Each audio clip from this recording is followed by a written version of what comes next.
Radio Rahim. I don't even need to introduce this man, the legend, the living legend, Sugar Ray Leonard. Sugar Ray, you're here. It's Pacquiao Marquez for the younger fans. They look at a Marquez and a Pacquiao fight, something like my generation would maybe look at you and Hagler, you and Hearns. How would you compare these these legendary fights that we're about to be at the fourth one with your legendary fights? Well, it's just the excitement, the anticipation, the electricity, the energy that's in the air.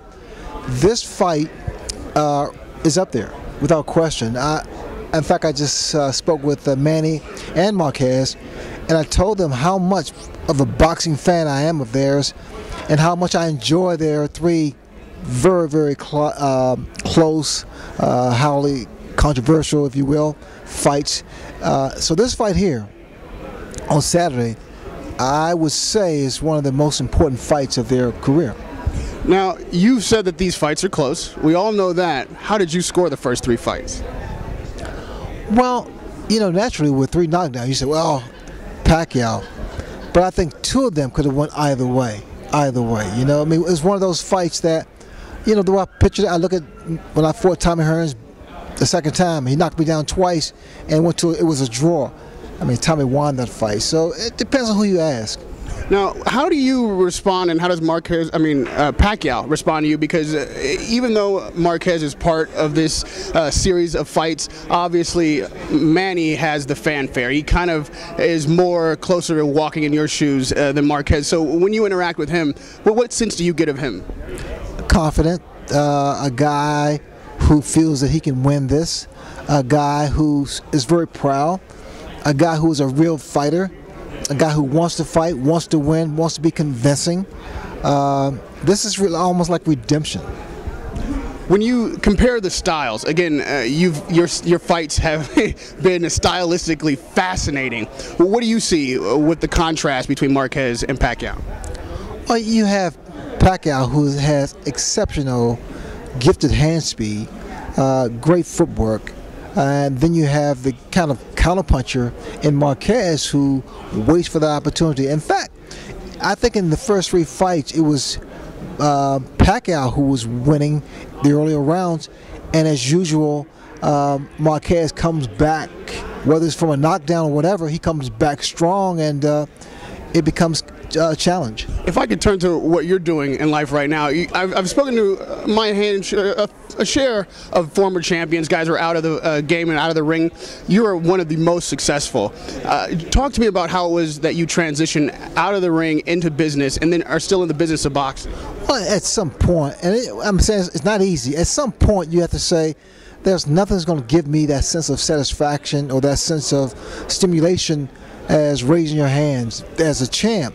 I mean, nothing really compares to that. But if you stay productive and you do something that you enjoy doing, like for me, I like entertaining. You can also stay relevant, because it's a whole different generation, especially with the technology and social networking and what have you. But I also have fun. I'm very gifted. I'm very blessed, I should say, to have had an illustrious boxing career and to still be relevant. Every generation talks about the good old days.